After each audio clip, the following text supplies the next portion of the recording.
के साथ मैं हूं सईद अंसारी। स्वागत है आपका चुनाव आज तक में।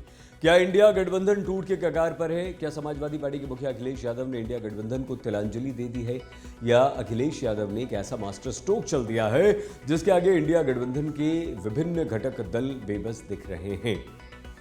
ऐसा है क्या? ये प्रश्न उठने लगा है। अखिलेश यादव की एक बेहद विशेष चुनावी दांव पर बात करने से पहले एक छोटा सा निवेदन।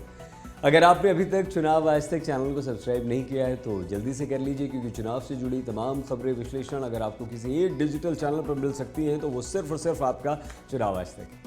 आइए अखिलेश की बात करें। अखिलेश यादव समाजवादी पार्टी के अध्यक्ष ने प्रदेश कार्यकारिणी की बैठक में बुधवार को अपने नेताओं से दो टूक कहा कि समाजवादी पार्टी उत्तर प्रदेश में तैयारी तो सारी 80 सीटों पर लड़ेगी, लेकिन अगर इंडिया गठबंधन के दल भी यूपी में लड़े तो समाजवादी पार्टी कम से कम 65 सीटों पर जरूर लड़ेगी। अखिलेश ने यूं तो ये बात बंद कमरे में कही, लेकिन उनकी पार्टी के प्रवक्ता ने मीटिंग के बाद पत्रकारों के सामने इस बात का खुलासा कर दिया। इस खुलासे के बाद हंगामा मचना तय था, जो मच गया। कांग्रेस की तरफ से कहा गया कि सीट शेयरिंग पर समाजवादी पार्टी का कोई आधिकारिक बयान ही नहीं आया, ये कांग्रेस की तरफ से आया। कांग्रेस भी सभी 80 सीटों पर तैयारी कर रही है। दरअसल अब प्रश्न ये है कि अखिलेश ने ऐसा क्यों कहा? क्या संभव है?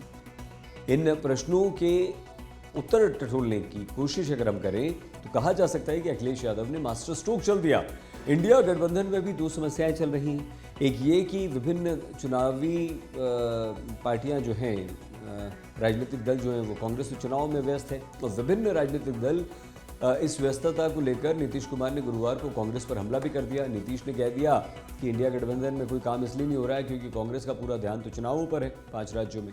दूसरी समस्या ये है कि सभी गठबंधन अधिक से अधिक सीट चाहते हैं, लेकिन अभी तक बात नहीं कर पाए, खासतौर से कांग्रेस। 5 राज्यों के चुनावों के परिणाम का कांग्रेस को इंतजार है। अगर 5 राज्यों में कांग्रेस अच्छा प्रदर्शन करती है तो उसकी बार्गेनिंग पावर बढ़ जाएगी, और कांग्रेस इसी इंतजार में सीट शेयरिंग के मामले को दिसंबर तक टाले रखना चाहती है। लेकिन प्रश्न अखिलेश का है कि आखिर उन्होंने ऐसा क्यों कहा? इसके पीछे 3 बड़ी वजह। पहली, अखिलेश ने गठबंधन होने की स्थिति में 65 सीटों पर चुनाव लड़ने का ऐलान कर अपने पत्ते खोल दिए। इसका अर्थ ये कि अब सीट शेयरिंग के मामले पर बाकी दल बैठेंगे तो उन्हें कोई ऐसा फॉर्मूला पेश करना होगा जो अखिलेश यादव को स्वीकार्य हो, क्योंकि इंडिया गठबंधन की पूरी सफलता उत्तर प्रदेश में गठबंधन की सफलता पर निर्भर है, जहां लोकसभा की सबसे ज्यादा 80 सीटें हैं। इसमें कोई दो राय नहीं कि समाजवादी पार्टी और कांग्रेस अलग अलग चुनाव लड़ती है तो इसका पूरा फायदा बीजेपी को होगा, क्योंकि इस स्थिति में मुकाबला 4 पार्टियों के बीच हो जाएगा, बीजेपी, समाजवादी पार्टी, बीएसपी और कांग्रेस। अगर 2019 की बात करें तो एनडीए में बीजेपी और अपना दल एस ने एक साथ मिलकर चुनाव लड़ा था। एनडीए का 51.19% वोट शेयर रहा था। इनमें 50% वोट शेयर के साथ बीजेपी ने 62 लोकसभा सीटें अपने नाम की। अपना दल से 1% वोट शेयर के साथ 2 सीटें जीती। दूसरी ओर उस समय महागठबंधन यानी कि बहुजन समाजवादी पार्टी, राष्ट्रीय लोकदल को 39.23% वोट शेयर मिला। इनमें बीएसपी को 19%, समाजवादी को 18%, राष्ट्रीय लोकदल को 2%। सीटों की बात करें तो अपनी साख बिछाते हुए बीएसपी ने 10 सीटें अपने नाम की, समाजवादी को 5 सीटें मिली थी। आप जानते हैं उस समय कहा गया था कि समाजवादी पार्टी का वोट शेयर तो बीएसपी को ट्रांसफर हो गया, लेकिन बीएसपी का वोट समाजवादी पार्टी के उम्मीदवार को नहीं मिला। कांग्रेस को 2019 में यूपी में सिर्फ 6% वोट मिले थे और सिर्फ 1 सीट, आप जानते हैं, रायबरेली जीती थी। अमेठी में राहुल गांधी हार गए थे, सोनिया गांधी जीती। अखिलेश जानते हैं कि उनके बिना इंडिया गठबंधन का काम नहीं बन सकता, और जिस तरह मध्य प्रदेश में बड़ी पार्टी होने के नाते कांग्रेस ने समाजवादी पार्टी को 6 सीटें योग्य भी नहीं समझा, उसी तरह अखिलेश कांग्रेस को उत्तर प्रदेश में 4-5 से ज्यादा सीटें देने को बिल्कुल तैयार नहीं होंगे। 2019 में राष्ट्रीय लोकदल सिर्फ 3 सीटों पर चुनाव लड़ी थी, लेकिन इस बार अखिलेश उसे अधिक सीटें दे सकते हैं।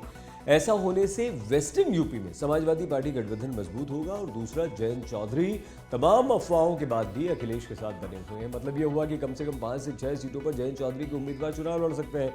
इसके अलावा आज़ाद समाज पार्टी के चंद्रशेखर आज़ाद अखिलेश के साथ लगातार दिख रहे हैं। इंडिया गठबंधन में जब सीट शेयरिंग की बात होगी तो अखिलेश उन्हें भी टिकट दिलवाएंगे। अखिलेश यादव ने कांग्रेस को ये मैसेज देने का प्रयास किया है कि वो विधानसभा चुनावों में अच्छा प्रदर्शन करती है तो भी ये भ्रम ना पाले कि वो उत्तर प्रदेश में जीत सकती है, उसे अधिक सीटें मिल जाएंगी। समाजवादी पार्टी जानती है कि 2018 में कांग्रेस 3 राज्यों में चुनाव जीती थी, लेकिन 2019 में लोकसभा चुनावों में पस्त हो गई थी, यानी विधानसभा चुनावों में जीत, लोकसभा चुनावों में जीत का पैमाना कांग्रेस के लिए बिल्कुल नहीं है।